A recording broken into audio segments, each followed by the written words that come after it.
指挥中心公布，桃园机场有12名确诊者，他们全都打过了2剂疫苗，其中还有7个人是接种了莫德纳疫苗。虽然这12例是全遭突破性感染，但是症状多数是咳嗽、喉咙痛等轻症。专家分析，打过2剂疫苗对于预防重症有一定效果，但是英国研究显示，无论打哪一种厂牌，隔5个月后抗体只剩不到10%，呼吁趁间隔缩短为3个月，符合资格的民众要尽速接种第3剂。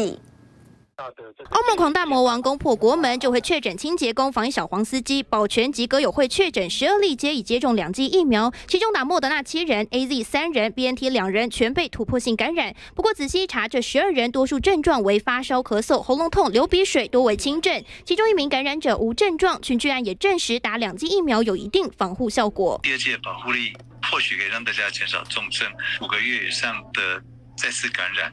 或是被感染，可能风险还是会很高。打2剂能防重症，但过了一定时间也难防病毒入侵。根据英国研究，打2剂 AZ 5个月后保护力几乎是0，即便打2剂 BNT 或莫德纳5个月后保护力低于10%，对抗 Omicron 几乎无效。因为只有2剂对 Omicron 几乎你打任何疫苗，大概在5个月的时候都是降到10% 以下的保护力。疫苗间隔拖太久就要再补打，专家呼吁 Omicron 已经进入社区，没打疫苗的民众应尽速接种，才能预防染疫后变成重症。记者许顺喜阳于台北采访。